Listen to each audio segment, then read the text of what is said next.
Hello, my name's Simonaz, and welcome to another Simonaz Guide video. Today, we're talking about gearing your rogue in Phase 2 for an Assassination rogue. We're going to go over what the best in slot equipment is, what some alternatives are, and some general gearing strategy. Let's get right to it and look at the best in slot gear for an Assassination rogue in Phase 2, which is on screen right now. We can start with the helmet, the Conqueror's Terrorblade helmet.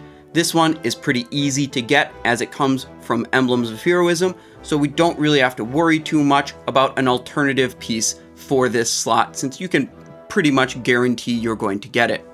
After that, we have the Pendulum of Infinity. This is an item level 252 item, which means it comes from a 25-man hard mode boss, General Vezax. Now, the 25-man hard mode stuff is going to be stuff that's very difficult to obtain. So particularly for these hard mode items, you're going to want to know what your second best option is. And for that, we have the Seed of Budding Carnage, which is a pretty big downgrade from the Pendulum of Infinity, but not the biggest. The Seed of Budding Carnage comes from Freya 10-man hard mode. I think a lot of the 10-man hard mode loot will be pretty accessible for the majority of people. The 10-man hard modes are much more forgiving than the 25-man hard modes. Next, we have the Shoulder Pads of the Intruder. These come from Iron Council hard mode in 25-man. They're really good, they have a lot of hit, they have a lot of expertise on them. The alternative is going to be your Conqueror's Terrorblade Pauldrons, and usually if you slot these on, which come from yogg-saron 25-man, you're going to want to switch either the helmet to Mimiron's Flight Goggles, or the gloves to the Gloves of Endless Dark, because those are just stat upgrades on the slot, and you maintain your two-piece. Next up, we have the Drape of Icy Intent. This comes from 25-man Hodier hard mode, which can be a pretty difficult one with lower gear level. It's one your guild might be able to take on once they've acquired a lot of Ulduar gear and have higher raid DPS.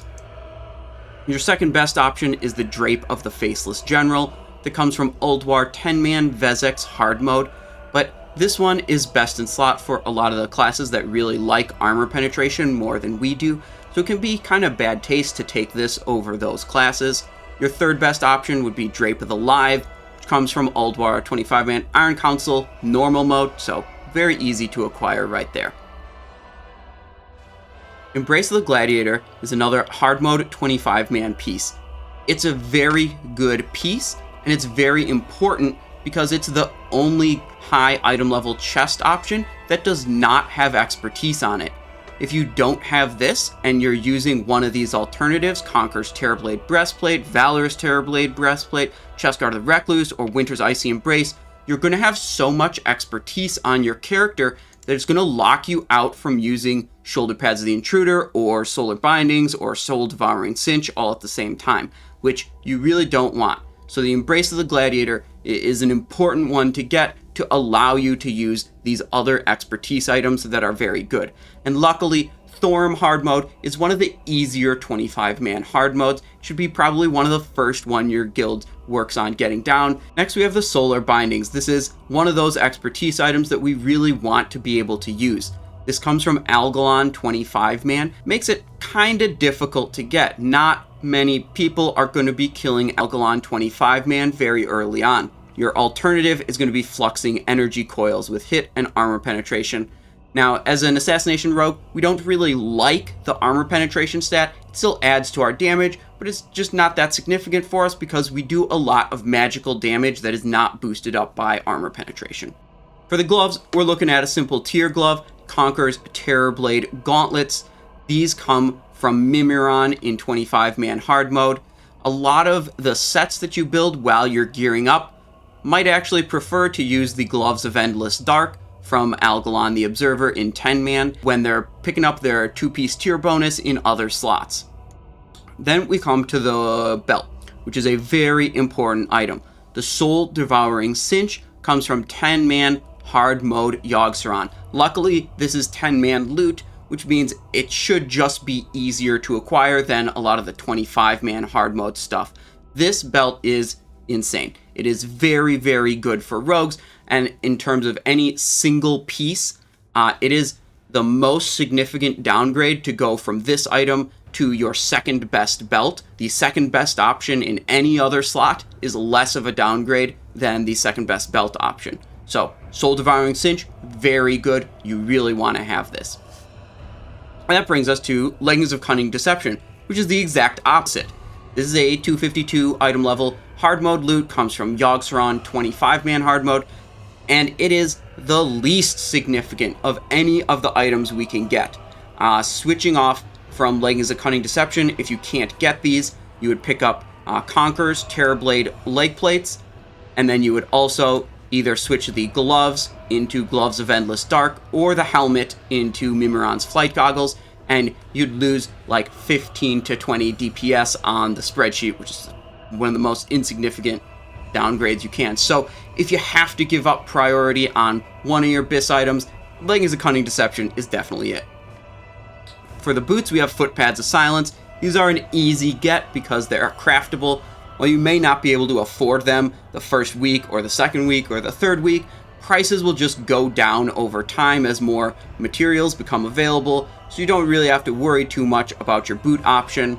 If you can pick up a Flamestalker boot from 25-man Ignis in the meantime, that's going to be your second best, but really, Foot Pads of Silence shouldn't be too hard to get.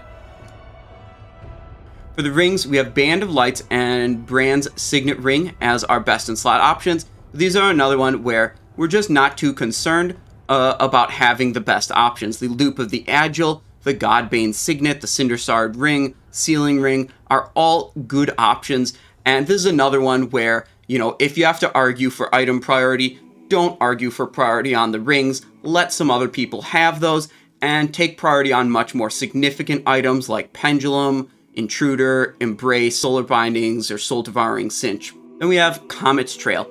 This item's very good for rogues. It remains your best in slot this phase as well as next phase, which means you won't be replacing it till you get your best in slot trinket next phase and an upgrade trinket from Icecrown Citadel.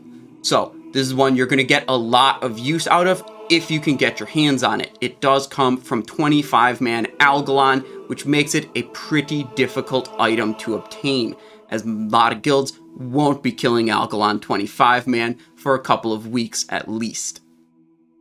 Your second best trinket is going to be Dark Matter. That comes from 10-man Algalon. It'll be a little bit more accessible than the 25-man Algalon stuff, but still not a walk in the park. Your other options are going to be Blood of the Old God, a little bit worse than Dark Matter, and Pyrite Infuser, a little bit worse than Blood of the Old God. These three trinkets are pretty similar, like they're kind of close to each other, and then the Comet's Trail is a big step up from any of those three. For the range slot, we have the Skyforge Crossbow. This one is one that's probably going to be prioritized to hunters over you, so you're most likely looking at having Twirling Blades from 10-man Flame Leviathan hard mode as your range slot before you eventually get a Skyforge Crossbow, and that's also not that big of a downgrade going to your second best option. And then Projectile Emitter is going to be your third best if you happen to come across that one before you see a Twirling Blades. Finally, we have our daggers, the Blade Twisters. The best in slot options are going to be to run double Blade Twister in Phase 2. However, there's actually some really close second and third best options. We have a chart here with the different dagger combinations available. You can slot in a Combatant's Boot Blade and you're not really losing that much DPS. You could slot in a Fang of Oblivion, a little bit worse than the Boot Blade, but still not that big of a deal. Double Boot Blade is also pretty good. So you have these three daggers to pick from. Ultimately, you want double Blade Twister, but you're likely to be equipping a Boot Blade or two Boot Blades or a Fang of Oblivion before you get to that point. We mentioned a little bit about item priorities throughout talking about this. I'd like to show you this nice chart here. This has the best in slot item on the left, and then the best gear set you can build without that item, and how much worse in DPS it is. So you can look at this and kind of prioritize, what the most significant items to get are. Soul Devouring Cinch is a huge DPS loss to go to the second best option. Then we have the Solar Bindings, Embrace of the Gladiator. Embrace is probably a little bit more significant than this number suggests, because we talked about how it locks you out of other expertise items if you have something else. And then the Comet's Trail is another really big one. So this can help you prioritize what kind of loot you want if your guild's requiring you to make like a wish list. You know, things like Cunning Deception and the rings can be towards the bottom of the list, and stuff like Soul Devouring Cinch, Embrace, Bindings, Comet's Trail, those should be much more towards the top of the list. Something that's been definitely requested by a lot of people is to look at a BIS list that does not involve any 25-man hard mode loot, and that's what you're seeing on screen right now. This has a lot of 10-man hard mode, but no 25-man hard modes. I really do think a lot of the 10-man hard modes are much accessible to less hardcore, more casual guilds. The 25-man hard modes can be pretty punishing and might take your guild a long time to progress on. So you can look at this list and kind of see what your gear might be looking like before you start getting access to those item level 252 25-man hard mode, like insanely good items. A lot of it is just our second best options that we talked about when going over the best in slot list. You can see we're still running 2-piece Terrorblade, however we're using different pieces to obtain it. We got our double boot blade. We talked about those are very good daggers, and we're still on Dark Matter, Blood of the Old God, Twirling Blades. Yeah, a lot of this stuff just becomes, 10-man hard mode stuff. We got our Footpads of Silence crafted item. If you're interested in much more detailed analysis, listing out a lot more options and a lot more, numeric comparisons between different items and different slots, I've got resources for you.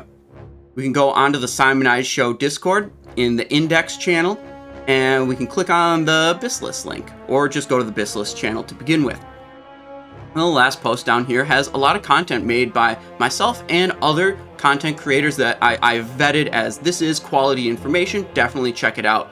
Wherefore has made a wonderful loot strategy spreadsheet. Gives piece-by-piece numeric comparisons of a whole bunch of different items, slot by slot. You can check that out there. There's some video guides by Jambrosi, who's done a similar thing with item-by-item breakdowns, but he's listing them both in terms of a numeric downgrade from Phase 2 BIS, as well as showing you a numeric upgrade from Phase 1 BIS, which is pretty cool. Then we have the priority charts that I showed on screen here, like this. And we have the BIS list for true best in slot and best in slot without 25-man hard mode loot. And also we link to the Wowhead pages, which are always great. They give a little less on the numeric comparisons, but they are pretty easy to read and go over a lot of good information there. Thanks for watching the Simonized Show. If you haven't already, be sure to hit that subscribe button. Can't wait for more sweet videos? Links are on screen that you can watch right now. Be sure to join the Discord server and pop by on Twitch to catch me live. Links to both are in the video description. Thank you for watching and have a great day.